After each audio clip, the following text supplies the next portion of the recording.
Buried Secrets, a psychological suspense novella, Mirror Estates series. Written by S.F. Baumgartner. Narrated by Jonathan Waters. 32 years ago. Took care of the cop. Good. Found the evidence? There was a pause. Not yet. Not anywhere in his house. Find it. No more needed to be said. They knew what was at stake. Chapter 1. Dylan. I understand that rent is due on the 1st of the month and it's now the 8th, but could you please give me some more time to get everything in order? In case you didn't know, my mom passed away a few days ago. Dylan listened for a moment and then said, Thank you. Thank you very much. He disconnected. As if I didn't have enough bills to pay, he thought. And he was still trying to come to terms with losing his mother. It was at times such as this when he didn't want to be an adult with all the responsibilities, especially paying bills and trying to balance the budget. Staring at the spreadsheet on his laptop didn't make the budget balance.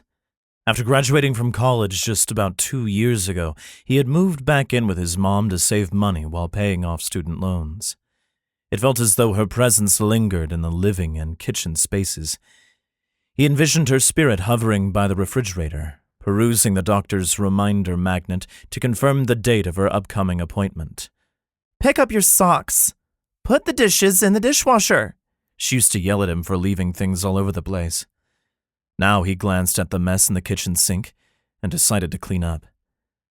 His mom might not have bothered to decorate the apartment, but she'd kept her place neat and tidy. It had always been just his mom and him. Mimi Roche had worked hard as a waitress to support them. Time and time again he remembered her kneeling by her bed at night to pray. They'd had happy days in the apartment, celebrating his significant events such as confirmation and graduation. She had been extremely proud of him when he'd snagged one of the few coveted management trainee spots in the 2-year program of a well-known regional property management company. The buzzing of his phone interrupted his reminiscing. Not wanting to answer any more calls from the landlord or loan officers, he glanced at the screen, expecting to swipe the decline icon. Instead, he saw it was Tommy. They had been best friends since grade school. They'd gone on to the same college but pursued different career paths. Yo, Dylan said. Hey, are you still moping around? No, I don't mope around. Are you dressed? My guess is that you're still in your shorts and t-shirt. It's past noon. He glanced down at his shorts and t-shirt. So? I have time off until tomorrow. Bereavement leave. Yeah, I know. But really, how are you holding up? Meh. Tell you what, why don't you get dressed and come meet me for lunch? I have something for you. Chapter 2. Carol. Aside from 2 other women praying quietly, no one was in the chapel. Carol Marino got up slowly from the pew. Her knees had been bothering her recently. If it wasn't her back, then it was her hips. Always something for an old woman to bear. She had promised to keep Father Phil updated on her search. The priest was a good listener and a confidant. As she passed by the statue of Mary, she lit a candle and deposited a few bills in the collection box. The scent of incense lingered as she walked toward the sacristy. Ah, here you are, Carol. Father Phil saw her as soon as she rounded the corner. He directed her to the small office and pulled a chair out for her. What's so important? She sat. The lighting in the room was not ideal, possibly because of the stained glass behind the desk. Charles told me he's located Maggie. That's fantastic, he said. What's wrong? Does she not want to see you? She took a few deep breaths, tears welling up in her eyes. I was too late. She died. Cancer. Just last week. The priest closed his eyes and murmured something, presumably a prayer. I'm so very sorry. Have you missed the funeral? She nodded. He sighed. And the boy? The corners of her mouth curved up. She nodded again. Yes, the boy. Charles will invite him here. Is that wise? I'm not getting younger. I want to meet my grandson. He needs to know about the family business. The priest nodded, but remained quiet for a while. I understand, Carol. Just a word of caution. Assuming he wants to meet, he'll feel overwhelmed. Yes, I know. Given our family's history, I doubt she'd have said anything. Suppose the son wants nothing to do with the family. The tiny smile disappeared. I guess I'd have no choice but to give it all up. No more redemption for the Marinos. Now, there's always redemption. From what Charles told me, he seems like a good kid. I'll do all I can to help him see the right course of action. I know you will. Just be careful. He might not know how to handle this sudden wealth, and his new identity and reality. He must learn to live with that, if he wants anything to do with it. I know. That's why I came to see you. You're always a wealth of wisdom. Not me. Any wisdom I have comes from on high. She rummaged through her purse to retrieve an envelope. Will you please give this to our mutual friend? Of course. He put the envelope in a drawer and locked it. Speaking of, you may want to let your grandson in on this, secret. Chapter 3. Dylan. What's this? Dylan stared at the bulging manila envelope that Tommy presented to him after they'd collected their lunch orders and sat at a booth. This was their favorite casual eatery, with an app for convenience. However, eating in meant he had to tolerate the smells. The scent of coffee was fine, but he could do without some others. Oh, you forgot to check the basket at the gathering after the funeral. Lots of cards, checks, and cash, Tommy said after he took a big bite out of his sandwich. Are you serious? He peeked inside and saw the contents. I didn't know people put cash and checks in those. Tommy shrugged. I wouldn't complain. You could use the cash. No kidding. Thanks for saving them. They spent the next few minutes devouring their food. Given that Tommy was on his lunch break, he didn't have much time. They talked about their hometown team, the Seattle Mariners, in between bites. Dylan realized that he hadn't eaten anything decent since the funeral and was glad for his toasted sub. Before long, Tommy glanced at his phone, wiped his mouth, and said, Gotta run. Joni is one mean boss. Your team leader?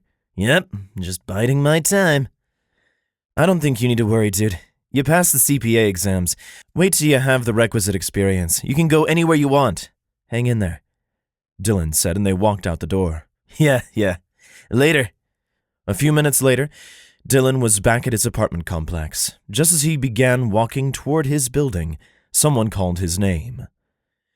Approaching him was a well-dressed, middle-aged man who'd just gotten out of a parked car. Dylan Roche. Yes? May I help you? May we talk somewhere more private? Chapter 4. Dylan. I'm sure you have a lot of questions, the man said. Mrs. Marino will be more than happy to answer all of them. Dylan had invited the man, Charles Townsend, an attorney, inside his apartment after some hesitation. The man knew his name. To further check his credentials, Dylan had searched the name of his law firm on the internet and checked out the site. His picture was prominently displayed as one of the partners. Now, they sat in Dylan's sparsely furnished apartment. He'd offered drinks, but Townsend had declined. All Dylan had heard from the attorney was that Carol Marino had retained his firm to locate her daughter, Margaret Marino. The search led to him. Since Margaret had passed, Carol would like to get to know her grandson, whom she had never met. Dylan wasn't sure if he believed anything yet, but one question jumped out. If my grandmother is still alive and wants to meet me, why send you? Why didn't she come herself? Fair question. We need to be sure you are who we've been searching for, and Mrs. Marino's health has recently declined. Doctors have advised against her traveling on a long journey. Instead of coming to you, she'd like to invite you for a visit. If you accept, we'll fly you out to the estate. He stood up. Please think about it and contact me as soon as you decide. Time is of the essence. Townsend headed toward the door. Dylan walked with him to show that his mom had raised a son with manners. Wait, when you said fly out, what did you mean? Not to a foreign country, right? I don't have a passport. Dylan wondered if he would be on a helicopter going somewhere far away. Oh, don't worry. Just to Florida, no passport needed. And we have a chartered jet ready. As soon as Townsend left, Dylan called Tommy. His friend didn't answer, so he sent him a text instead. After pacing the floor for a while, he sat down to do some research on the law firm and the family. Charles Townsend and the firm, headquartered in Orlando, Florida, appeared legit. If his mom had ever mentioned her parents, he didn't remember. Now he searched for Carol Marino. There were too many results to go through. Most women were too young. Several obituaries popped up. He added his mother's full name, Margaret, and the city of Orlando to the search. The combination yielded some old articles. The more he read, the more intrigued he became. If the articles were true, then his mother had grown up wealthy. Everything he read said Carol and her late husband had been an ultra-private couple. Ralph Marino had made public appearances for his import and export business. Other than that, there was hardly anything. He was too focused on the articles that he didn't realize his phone was buzzing until it was too late. The missed call was from Tommy. When Dylan called him back, he answered right away.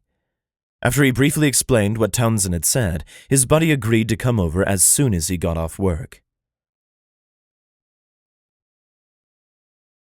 Are you telling me you're rich? Tommy asked as soon as Dylan finished telling him everything he'd found in his research. No, not me. My mom's family may be rich. Oh, come on. A chartered jet? If this doesn't count as rich, I don't know what does. His buddy finished his beer and went to get another one. What are you going to do? Not sure. It all sounds very intriguing. The articles I could dig up say a little. He shrugged. Who knows? Maybe they're extreme introverts, totally freaked out by people. Tommy laughed. Now I know you're related. You're just as private. No, I'm not. Yes, you are. When did you tell me about your mom's diagnosis? You were moping around, and I had to pry it out of you. It wasn't anybody's business. We were dealing with it. Anyway, back to what we were talking about. What do you think? Well, they're rich. Will you stop it? Think about it. My mom never told me anything about her family. In fact, I grew up thinking they were all dead. If she was that rich, why did she leave, and why hide that from me? She told you in the end that her family was alive, right? Yes, but nothing more. I tried to ask, but she kept drifting off to sleep. There's got to be a reason she hid her family from me. Such as? You think they're the mafia or something? You know, like Michael Corleone? Except that Michael Corleone didn't stay out of the business and ended up being the Don. That's beside the point, Tommy said. I say you accept the offer. You always wanted to find out about your roots, and you might never get to fly on a chartered jet again. Chapter 5. Dylan. It was difficult for Dylan to fall asleep that night. His mother must have had a good reason for hiding from her family. But what? Was it as Tommy had imagined? Or had her parents been abusive? Giving up on trying to sleep, he padded to his mother's room to get some enlightenment. He hadn't had the time or the inclination to clean out her stuff yet. Mimi Roche hadn't owned many things. Her room, similar to his, was minimalistic. The closet held hardly any clothes. He spotted her closed laptop, which she had given her one Christmas, leaning against the bedside table next to a small crucifix. She hadn't been that tech-savvy as far as he knew. He grabbed it, went to the kitchen table, which doubled as a desk in their apartment, and booted it up. Password. He tried the one she used all the time. Sure enough, it unlocked the laptop. For a moment, he felt as if he was invading his mother's privacy. Ridiculous. For the longest time, they'd had only one laptop. Unlike most of his peers, he hadn't gotten a smartphone until he was almost 17 and had bought it with his part-time job earnings. Nothing jumped out at him until he checked the photo gallery. One folder contained pictures of them at his high school graduation, his mom grinning from ear to ear. Others showed them at a friend's wedding. He remembered how surprised he'd been to see his mom dancing the tango and the cha-cha. A lot, mostly candid, featured just him as a child. Another folder drew his attention. There weren't many photos in it, and the several pictures he did find were old. Earlier, he had come across the same individuals in the online articles.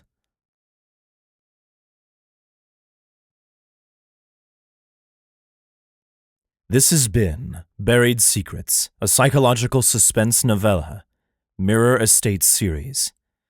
Written by S.F. Baumgartner. Narrated by Jonathan Waters. Copyright 2023 by Sylvia Baumgartner. Production copyright by Sylvia Baumgartner.